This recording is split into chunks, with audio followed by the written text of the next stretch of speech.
coordinator for Umatilla County, and I do a little bit of work with overdose prevention, tobacco, alcohol, marijuana use, and some problem gambling. Today we're going to go over Narcan Training, or naloxone as it's also commonly known, and with me I've brought our new overdose coordinator. She does more policy-based stuff. Okay, so a little bit of the science behind Narcan is when a person takes any kind of opioid, what happens is it binds to an opioid receptor in your brain, and what Narcan does is when it's injected into the body, it has a really strong attraction to those opioid receptors and it pushes the opioid out, and it will start immediately reversing that opioid overdose. This only works for opioids, but it works for synthetic, completely natural, and then like a mix of the both. So heroin, fentanyl is the really big one that we're hearing about for synthetic, and then morphine, all of those.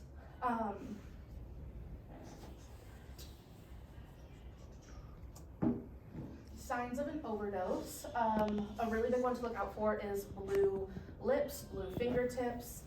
The body goes limp, so falling out of the chair, just sitting in the chair, no response. Overdose sign that we do like to see is vomiting and nausea, and that's because they're still responsive, they're still awake. That's what we want. Breathing or the heartbeat slows, stops. These things usually will kind of one start and then trickle down to the others. If you are in an overdose situation, one of the first things you're going to want to do is try to get their attention if they are responsive. So shaking their shoulders, making loud noises, screaming their name if you know it. If those don't work, you can do a sternal rub. So you're taking your fist, putting it on their sternum, and you're applying an uncomfortable amount of pressure. And if they have any sense of consciousness, that should be something that they vaguely respond to. No matter what, whether someone is responsive, unconscious, any of those things, 911 should be called in an overdose situation. When you administer the naloxone, it can take 2 to 8 minutes. That's a really big time gap though, and especially in an overdose situation, some people don't feel comfortable waiting the full 8 minutes to supply another dose. So in all reality, if you're waiting about 30, 45 seconds, and if you're seeing zero response, you can go ahead and give them another dose. Naloxone has zero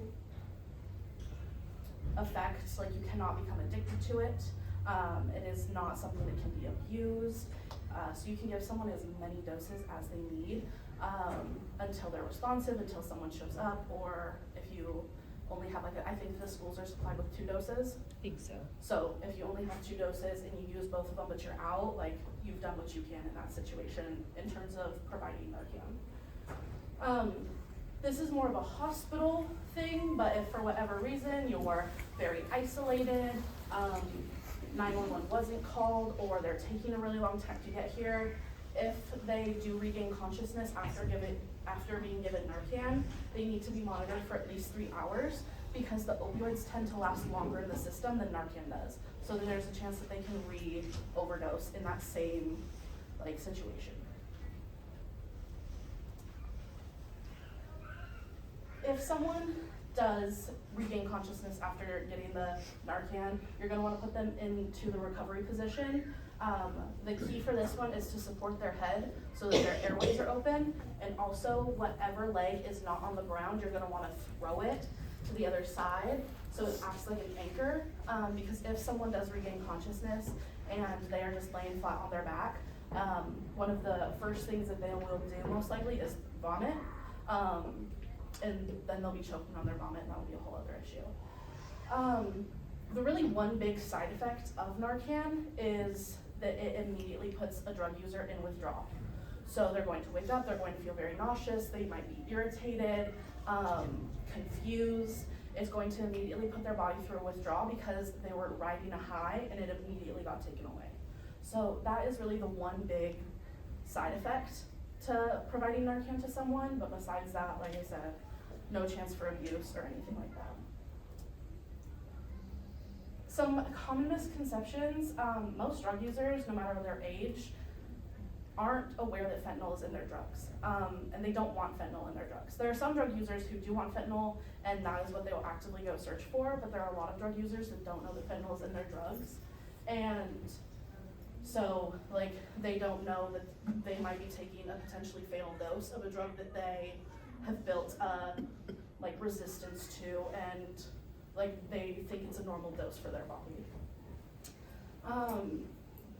A lot of misinformation in the news regarding saving someone's life in an overdose situation. Unless you have a cut on your skin, you've touched the liquid with your hand, and you've rubbed your nose, your mouth, your eyes, any open liquid crevice of any sort, the risk of experiencing an overdose on skin-to-skin contact is incredibly low. Fentanyl cannot soak through the skin, so if there's no cuts or anything like that on your body, like, you won't touch the fentanyl and then start experiencing an overdose yourself.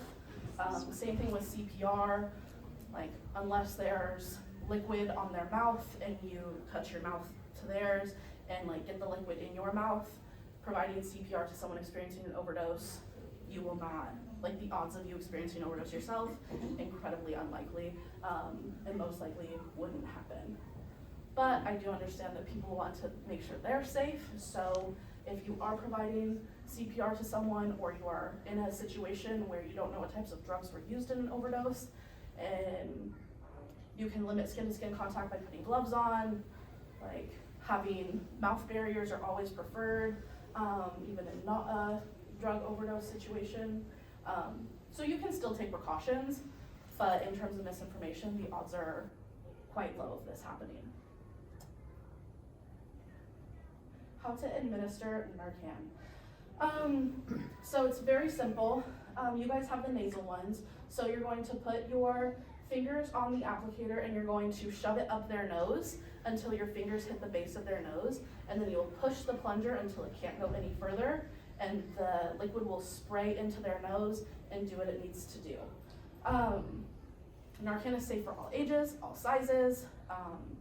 The same dose that you give a 35-year-old woman, you can give to a 5-year-old child. It doesn't matter, and in the same situation of if one dose didn't bring a child out of an overdose, you can give multiple doses. The Good Samaritan Law. You guys might be familiar with this, but in the event of an overdose situation, if specifically people who are underage, if they are experiencing friends overdosing and they don't want to get in trouble, they are covered by the Good Samaritan Law. They will not get in trouble for calling 911, getting their friend help, or whatever that is, as long as there's no gross negligence. A good example of that would be if I was overdosing and someone who is not CPR certified gave me CPR, and if they did more damage than good, and I truly felt malicious with my intent, I could sue them because they're not CPR certified.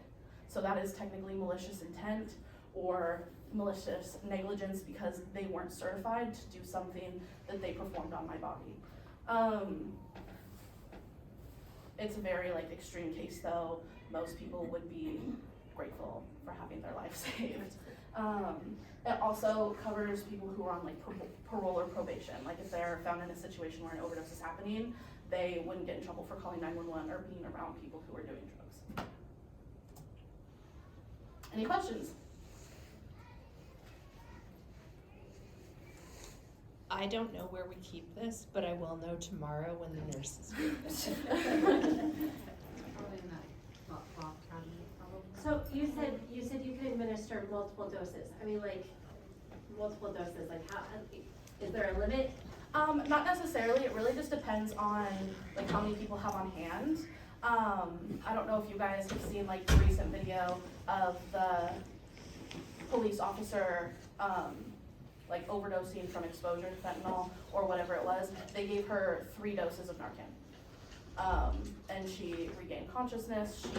Whatever it was that she had been exposed to, 3 doses is what took her out of that. So it's really as many as you have on hand or until, like, they regain consciousness.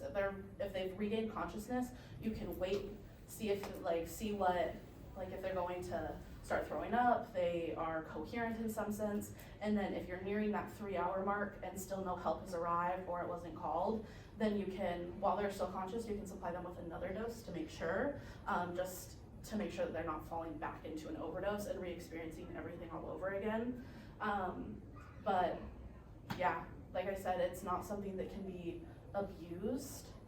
So it's not like you'll get 3 doses and then you'll become addicted to it or something like that. So kind of that. How long do you wait after you give the first dose and they're not rousing? Like, how long would you wait? Yeah, I don't know if I missed that. No, you're all good. So most people really don't like to wait a super long time because someone's life is at stake. So some people might supply a dose within a minute of the first dose if there's no reaction. But generally speaking, the wait time, like official, is 2 to 8 minutes. But again, someone's life is at stake. Most people don't feel comfortable waiting that long of a time, especially once you get to the higher numbers. What if you're outside this building and like, what if someone in here is around someone they're worried about overdosing? Is there a way to have Narcan on hand? Yeah, absolutely. So unfortunately, it's not the cheapest thing to get, specifically the nasal spray that you guys have. There is like an injectable, like through like a vein injection, but that one is obviously, you have to know how to like supply shots. But you can go to any pharmacy and get Narcan. You don't need a prescription. If you have an opioid prescription, I think you can get Narcan discounted, potentially free, because you're taking an opioid. So you can potentially like always be at a risk, like a doctor prescribed one. So, but you can go to any pharmacy, buy it. I wanna say there's varying prices. Yeah, they're maybe around, the cheapest one would be around $80, and then the most expensive one would be maybe $160. I do know that, I wanna say COPES and Gobi are 2 like organizations in town, and I think they do have Narcan. I know they were at a couple events and they were giving out Narcan for free at these events. So if you were really looking for some, for someone that you like know that takes drugs, they might have some for an even further reduced or free, because I know that they have a big supply from the state that they get pretty regularly. And if you also just do a quick Google search, there's some organizations online that if you just put in your information, they'll ship you some Narcan, and I think it's at no cost.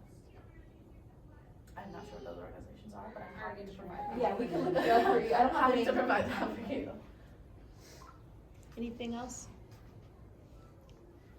I will find out where our nurse is keeping this. I think it's gonna be by the AED in a little box. You just open it out of kids' reach. The previous nurse, one of the years had it, and that's where it was like locked right next to. But it's not locked, it's open. Oh, like, that's right, it wasn't just locked, out of but- kids' reach. Yeah. Thankfully, I don't think our kids are gonna ever need it, but we have a lot of grown-ups in and out of the building. Yeah, there was, you guys might have read about it, I wanna say last month, there was a 1st grader in LeGrand. Their parents, had like a whole pill bottle of fentanyl in their backpack, and they went to school with it. It looked like pre-baggied and ready for disbursement. No one knows what like the true intent was, but the 1st grader like did not know what it was, immediately took it to the teacher, that sort of thing. So none of the kids took it, but people will get creative with how they can get their drugs out, so. Scary. Thank you. Yeah, of course. Thank you.